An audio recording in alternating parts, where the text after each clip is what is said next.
que é o flowing, é estar presente e lidar com aquilo que surge momento a momento. O merecimento, que é o tema da aula de hoje, se encaixa com o flowing, se encaixa também com a graça de Deus, a graça não merecida, imerecida de Deus, que aí é uma outra camada que eu não vou aprofundar, não vou entrar nisso, mas eu digo que o merecimento independe do fazer. A nossa mente e a educação que a gente recebeu condiciona a gente a achar que você tem que fazer para merecer. Eu estou trazendo, ou convidando você a considerar que você pode acessar o receber da vida sem merecer. Mas como assim? Como que eu posso receber sem merecer? Algumas pessoas recebem sem merecer e se sentem culpadas. Você já viu isso acontecer? Por exemplo, é comum, e tem vídeos no YouTube sobre isso, de pessoas que ganharam prêmios na loteria e que gastaram tudo, ou foi até pior. Porque essas pessoas não se sentiram merecedoras. E, ao mesmo tempo, será que é uma condição comum a todos? Ou será que essas pessoas já tinham uma dor emocional e a disponibilidade do dinheiro só reforçou a dor que elas não queriam lidar? E para se livrar da dor, elas deram um jeito de se livrar do dinheiro. Já pensou nisso? A minha ênfase sempre é: se existe uma culpa associada a receber algo, isso pode estar ligado a você achar que perdeu o pertencimento. E outra, quando você, nesse caso da loteria, ganhou muito dinheiro do nada, as pessoas se sentem, pessoas, famílias, pessoas próximas, podem se sentir no direito de pegar uma parte, mesmo sendo não merecido. E aí a questão chave é como você se sente em relação a isso. Se existe uma culpa, é importante cuidar da culpa. Porque se você não cuida da culpa, é como se você tentasse se livrar daquilo que está causando a culpa. E aí o efeito pode ser muito pior do que se não tivesse ganhado algo sem merecer. Então, merecimento, eu mereço se eu cuido de mim. Eu mereço atenção, eu mereço escuta, eu mereço reconhecimento, eu mereço afeto, eu mereço prosperidade, abundância, se eu cuido de mim. Se eu não cuido de mim, eu não mereço. Tá claro isso? Porque é muito simples.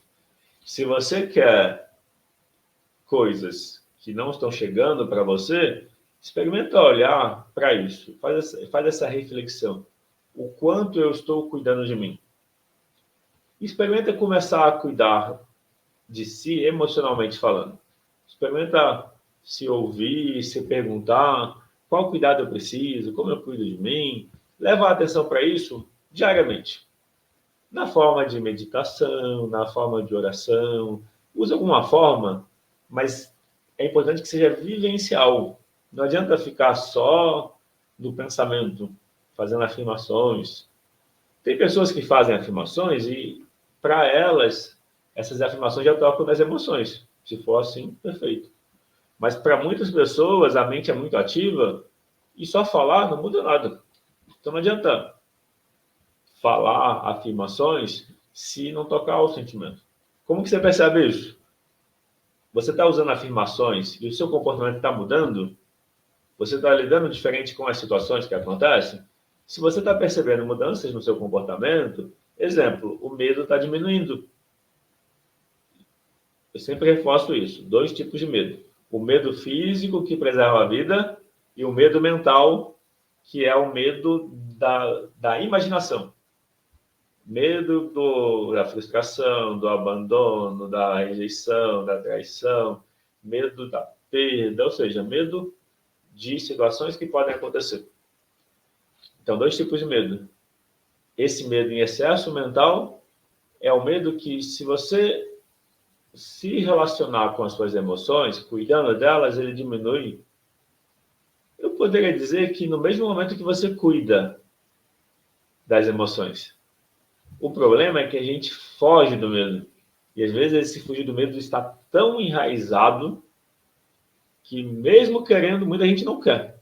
Porque a maioria das pessoas... Bom, se bem que quem vem para uma sessão ou para um acompanhamento de 10 sessões, vem querendo a mudança.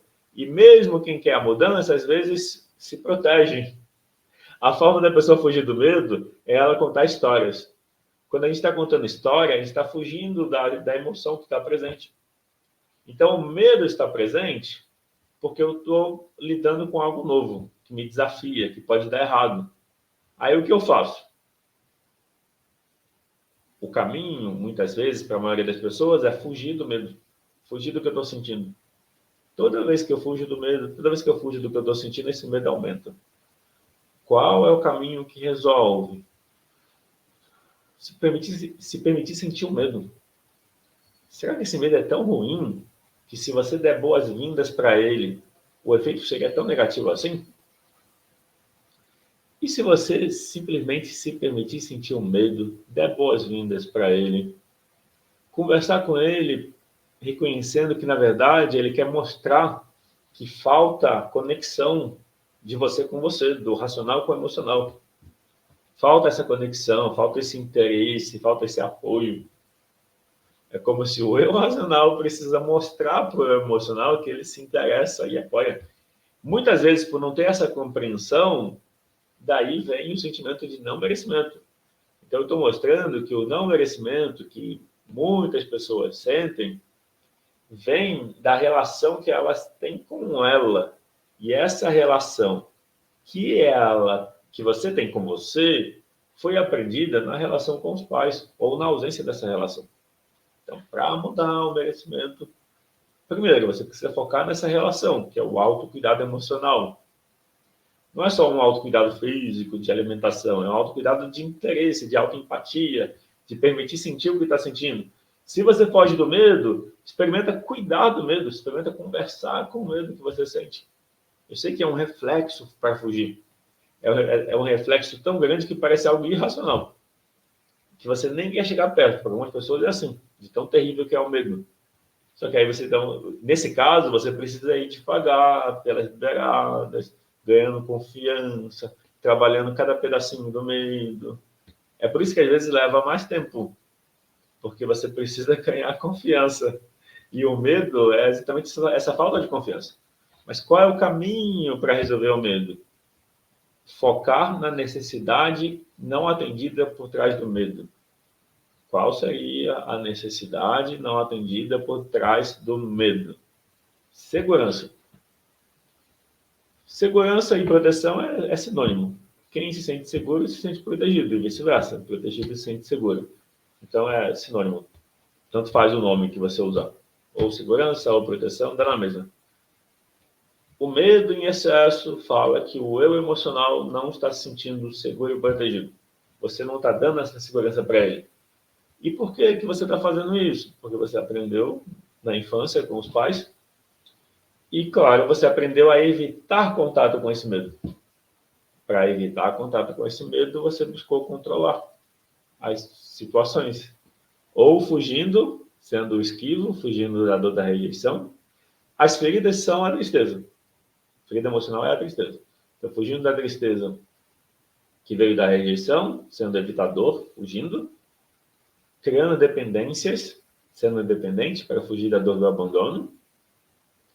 Lembrando que fugir da dor só aumenta a dor. É como se adiasse ela. Fugindo da humilhação, sendo masoquista, focando no negativo, reclamando o tempo todo. Fugindo da traição, querendo controlar as pessoas. No pensamento que se você controlar alguém, a pessoa não vai te trair. Será? Será que você consegue controlar alguém a ponto de ter certeza que a pessoa não vai te trair? Não tem como ter esse controle. E aí esse excesso de controle acaba tendo um efeito negativo, por isso que é uma sabotagem. E no caso da injustiça, a rigidez é fazer o certo, rigidamente, para não sofrer injustiça de novo. A própria rigidez já é a injustiça. Por isso que as feridas são uma sabotagem, autossabotagem, e elas todas, então eu estou conectando as feridas emocionais com o não merecimento, onde o não merecimento é consequência de você não cuidar da ferida emocional, que é a tristeza.